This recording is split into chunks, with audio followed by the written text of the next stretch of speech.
What you'll notice about this list, man? All safeties. No, all guys that are in Hall of Fame contention. Well, I guess Wilfork isn't safety. No, and he's in Hall of exactly. He's in Hall of Fame. He can do the splits. I'd love to help you. Troy Polamalu. Oh boy. I only got walked, and the definition of walked is having enough lead, and you get caught. That's getting walked, which means you shouldn't have got walked. We were playing the Steelers, and I had a lead on him. I got an out route. The DB fell. I thought I was going to the house. It was raining. I felt like I was running mud. And all of a sudden, he runs loud and aggressive, and he breathes hard. I was like, oh, shoot, he's coming. I said, oh, shoot, he's coming.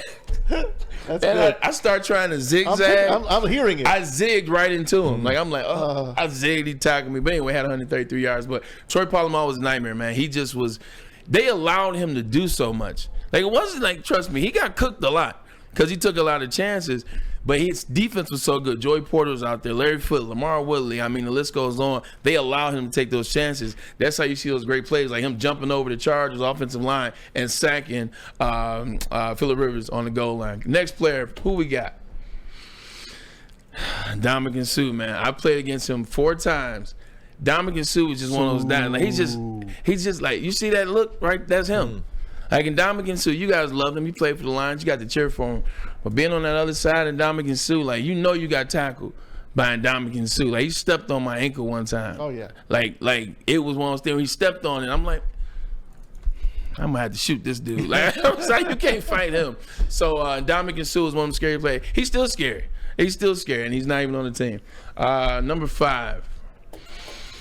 Bob Sanders. Oh, I forgot about Bob and I Sanders. had to play against this joker, college and in the NFL. Reckless abandonment. That's why he didn't play long, but he was an MVP, defensive MVP. I want to say 2006 or 7, whatever. He's a hell of a player, man. He just loved to hit.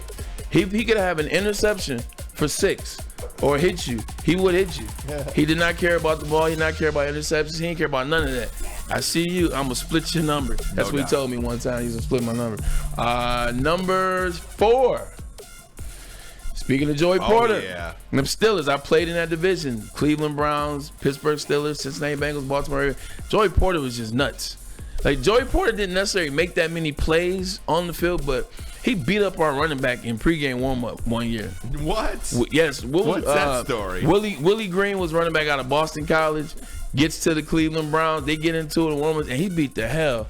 It was, like, bad. Like, how you get beat up and get kicked out the game? No kidding. Well, that's what happened. Joey Porter was just, he come up to you on the sideline. He come in your huddle. He be in your huddle and just like, y'all don't care what y'all run. It ain't going to work.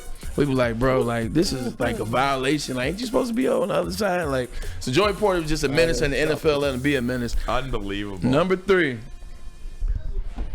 Hey, now you talking about scary. You talking about a scary guy. There's a reason why JB chose this picture of T. Sizz. Sizz was a grizzly bear. Like, he was, hey, Ray.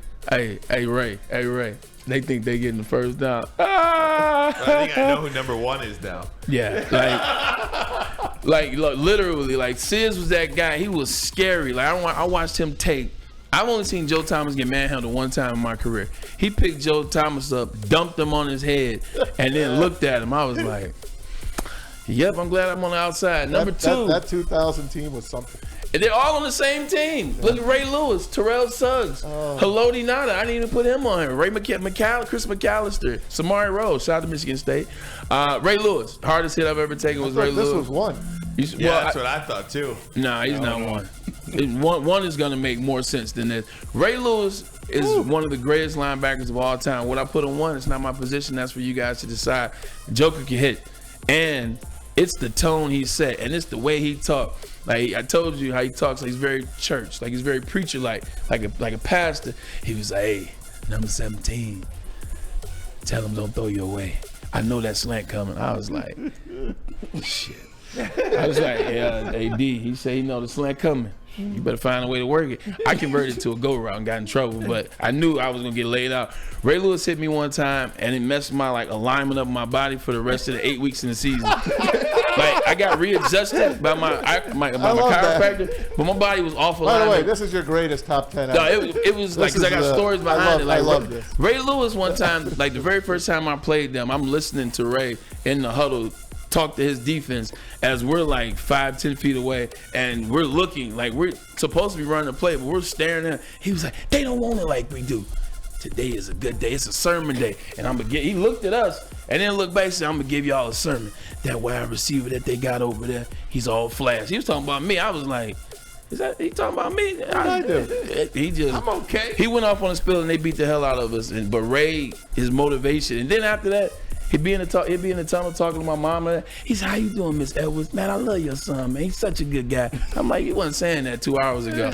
And number one, the scariest man in it might be scariest man in NFL history. Throw it up there. Hey, bro. Hey, Good one, Bray. Good one, Bray. That was a good one. I swear I was going to ask you, where is James Harrison? nobody's more scary than him. He is a son of a bitch. All right, last story. This is about James Harrison. He went to Kent State. You know who else went to Kent State? Josh Cribbs. So Josh Cribbs and him are friends. So I Did meet Jack Lambert go there too? He did, actually. He did. So I meet James Harrison in the summer at one of Josh's events.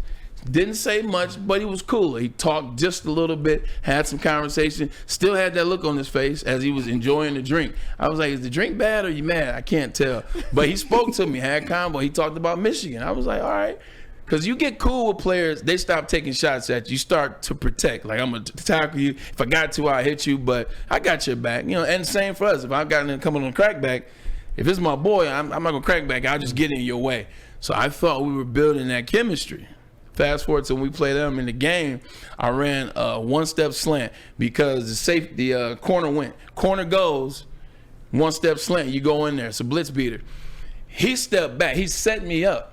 He said it like it was a blitz. And I ran the one step.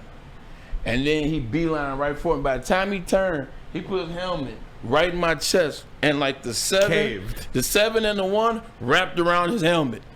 Jeez. And I just fell out. And so after the game, when we're in the tunnel, like, the families out there were talking. Who won that game? I never beat the Steelers when I was with the Browns. Right. 4.5 years of losses. I didn't beat them until I got to the Jets.